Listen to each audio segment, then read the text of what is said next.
It's Tuesday, December 17th, and this is now on HNN. There's been another deadly officer-involved shooting. The suspect was shot early this morning in West Oahu.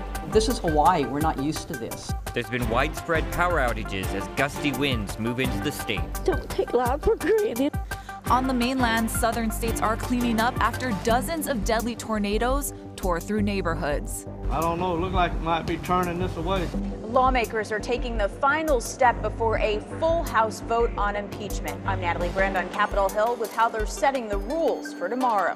And I was just one of those normal fans, and to be in this position, I just feel like it's nuts. These stories and we'll hit the Star Wars red carpet coming up on This Is Now.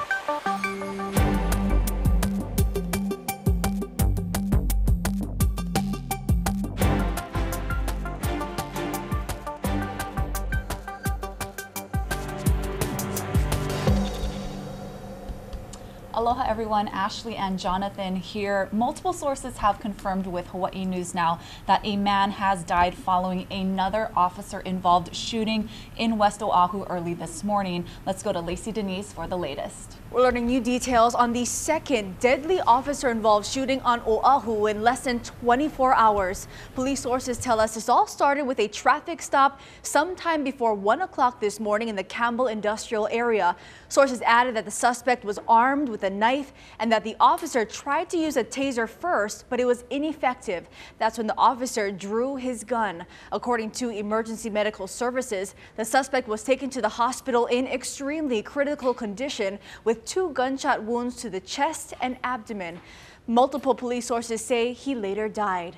This shooting comes on the heels of yesterday's deadly officer-involved shooting in Kalihi. The suspect opened fire on officers following a police chase in Pearl City. And just last week, police arrested a suspect accused of driving at an officer during a traffic stop in Pearl City. The vehicle was subsequently recovered near Pearl Ridge Center in Aiea, prompting an hours-long investigation that led to schools in the area to go into lockdown. Honolulu police will be holding a press conference on this morning's shooting this afternoon, where they are expected to release the body camera footage from the incident. Now we are expecting another press conference today by Chief Ballard, and yesterday she spoke about the number of officer-involved shootings here on Oahu so far this year. Yeah, so far there's been 9 officer-involved shootings, 5 of them now being fatal when you include the ones from last night. Let's listen to what she had to say yesterday at the press conference about what the officers are dealing with. You know, they once again have to be vigilant and aware of their surroundings too. You know, they're trained to do this, and I think these types of situations, it makes them more observant and more ready, because this is Hawaii. We're not used to this, and so I think with these types of situations, it makes them more vigilant too, and they have to be because of of what's going on. It's really sad to see, and please stop. I mean, this is getting nuts. You can hear her emotional plea there. That's Chief Susan Ballard. Of course, we're going to have more on this again, that press conference coming up this afternoon. I also hear the FBI is going to be talking about the uptick in crime. That's coming around 1. We're going to take that live for you here on Facebook as well. But in the meantime, let's get you over to a traffic alert. Yeah, we have a couple of traffic alerts for you. This one in North Kohala on the Big Island. The Hawaii Police Department says both lanes on Kauai High Road near Kanehoa Street intersection are closed due to an overturned tanker. Drivers are advised to take an alternate route through Kohala Ranch Road. And back here on Oahu, crews are responding to a leaning pole on Dillingham Boulevard here in Kalihi.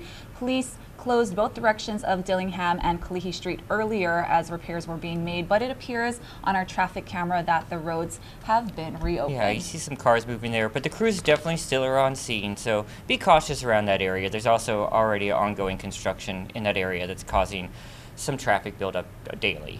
And on to weather now. Yeah, let's to get you outside. We're watching those winds. We don't know if that leaning pole was because of winds, but there's a bunch of other problems because of them. Yep, so power outages have been reported across Oahu as powerful winds picked up across the state.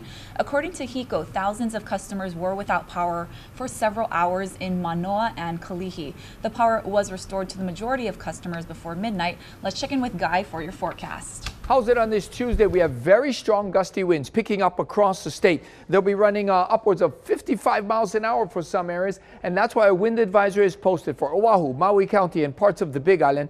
We could get gusts upwards of 55 miles an hour, and that could lead to power outages. Some Big Island summits could get gusts upwards of 60 miles an hour.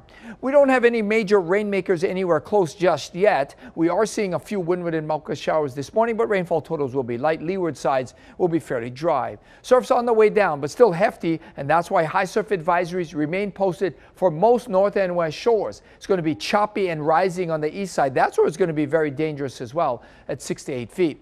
So we've got these gusty winds today, slowly easing up tomorrow and Thursday, but they will still have windward and Mauka showers. They'll still be breezy, just not quite as strong as they will be today or on Friday. In fact, Friday and Saturday, the winds are going to be extremely quick and strong, 25 to 35 miles an hour with some stronger gusts.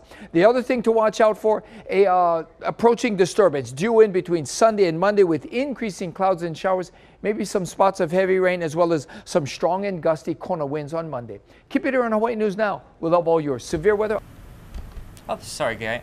Cut him off there for a moment. But hey, guys, I know a lot of you heard those warning sirens this morning in Pearl City, the tsunami warning sirens. We just want to let you know that was a false alarm if you haven't heard by now. They went off about 9:30 this morning, but officials did confirm with us that that was a malfunction. Just wanted to pass that word along to you. But in the meantime, we have some more severe weather to talk about on the mainland. That's right. So people in the deep south are cleaning up after a deadly string of at least 27 tornadoes tore through neighborhoods.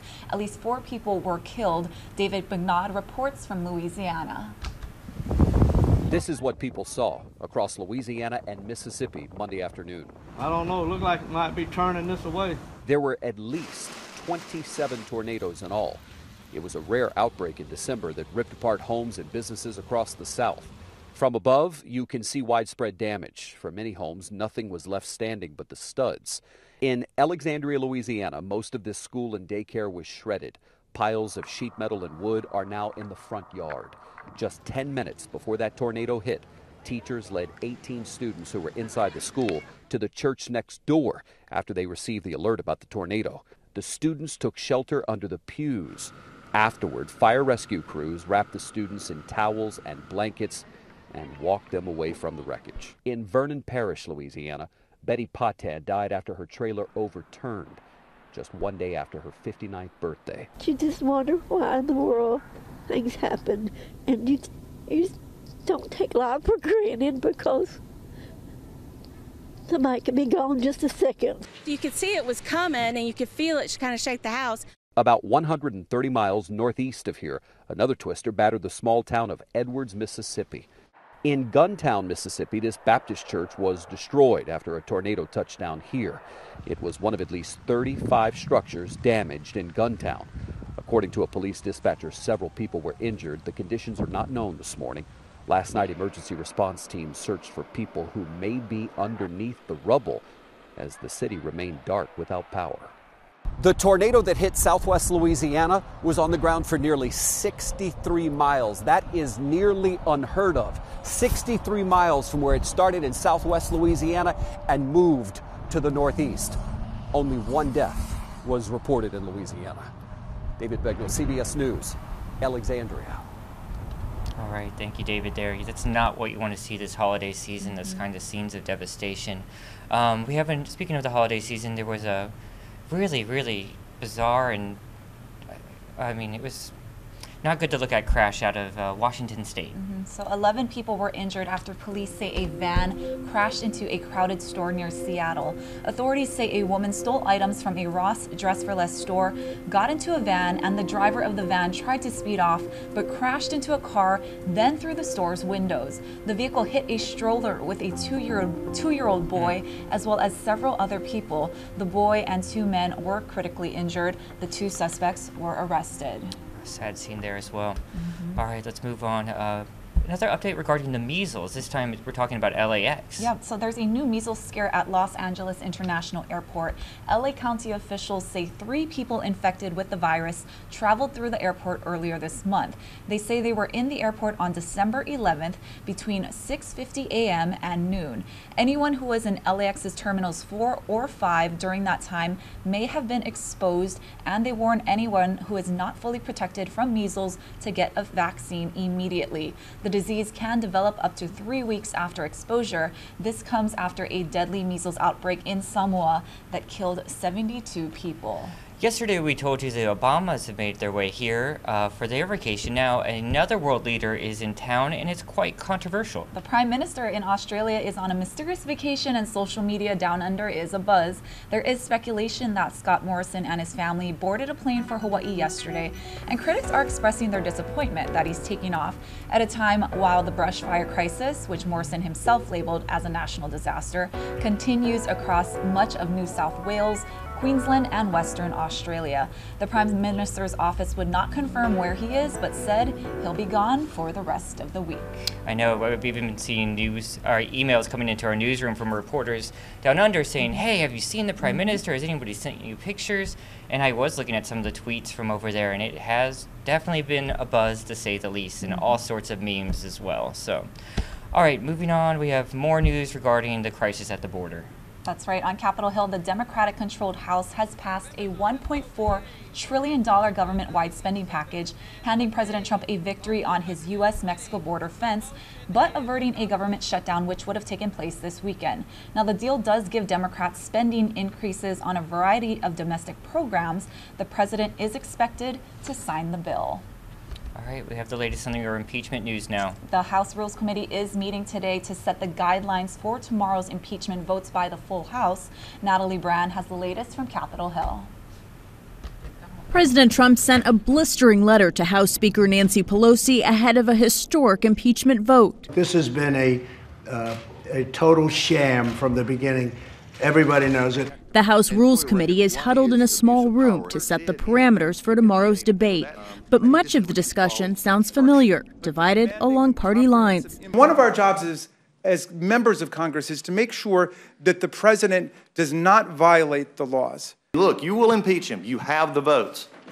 But at the end of the day, is it worth the integrity of the House? President Trump faces 2 charges, abuse of power and obstruction of Congress. Democrats say the president pressured Ukraine to announce an investigation into his political rival Joe Biden and then blocked White House officials from complying with the House inquiry. The president is openly trying to encourage foreign interference in that election.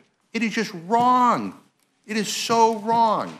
The impeachment vote is expected to pass the Democratic majority House, but a subsequent trial in the Republican-controlled Senate is already sparking debate between party leaders.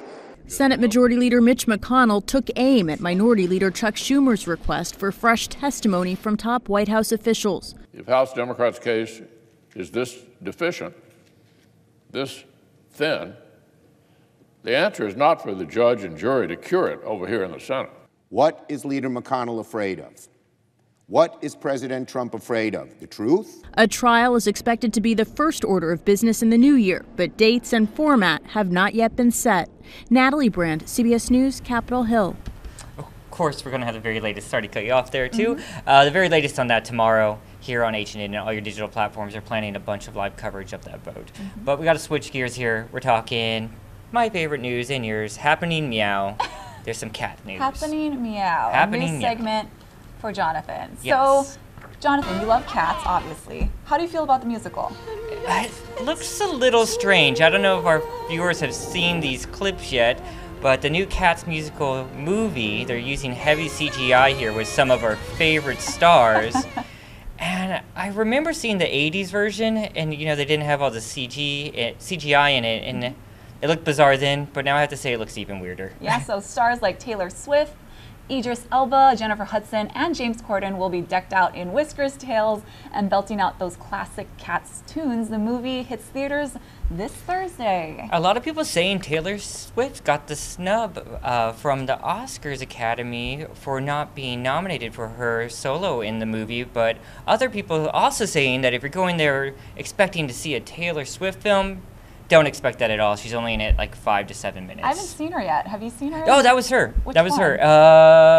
That's Jennifer Hudson. Yes, and that reminds me of Dreamgirls right there. And I believe the white cat right there, that's her. Oh. I know. I think that's who I thought it was. Okay. Obviously, heavy CGI, so a little tough to figure out. But I'll give it a shot. I'll give it a shot. Okay, and Star Wars fans, Yes. the latest and final Star Wars film premiered in Hollywood to the delight of fans, human and otherwise. Yeah, let's listen to CP3O, the actor. Here's what he had to say on the red carpet. I had a lovely experience. I'm also a bit proud of myself for having kind of stuck with this all these years. Yes, bumpy from time to time, but boy, am I glad I survived this long to find the end of the story. Oh, very cute. Very Yeah, cute. the It's blue weird to see him carpet. without the gold. I know. But it's his voice, obviously. Yeah, totally. Yeah, so the blue carpet was rolled out for the star-studded event at the Dolby Theater in Hollywood. Stormtroopers and Sith troopers kept an eye on the resistance while fans decked out in costumes lined up outside. Star Wars: The Rise of Skywalker will be released nationwide this Friday, and director J.J. Abrams says this is the final chapter of the Skywalker clan. I downloaded Disney Plus finally and started watching The Mandalorian. Okay. Loving it. Episode 3. Very cool. I know, I think episode 7 comes out today, if I remember right. So I have to catch up and get all the way to there. Have you seen them all? Well, I'm only on episode 3. No, all the Star all the Wars. other ones? Oh, yeah. Oh. Oh, yeah. I've seen every one of them, for sure. There's a lot. Yeah, and like I was saying, I have not, I wasn't a big Star Wars fan as a Mhm. kid, but when they re-released them when I was in high school, it got me back into Mhm. it. That's when they did the first phase of the new ones with Jar Jar Binks and all Mhm. that. So I've watched every one since. Very cool. Yeah, I love this next story. I know. So yesterday it was announced that after 25 years, Mariah Carey's Christmas anthem, All I Want for Christmas Is You, finally hit #1 on the Billboard Hot 100 for the first time ever. I think the highest it got was like #3. Oh, whoa. Yeah. That's so hard to believe, actually. Anyway, after her Christmas show at New York's Madison Square Garden on Sunday, the concert continued on the subway. This is adorable. Listen up, folks.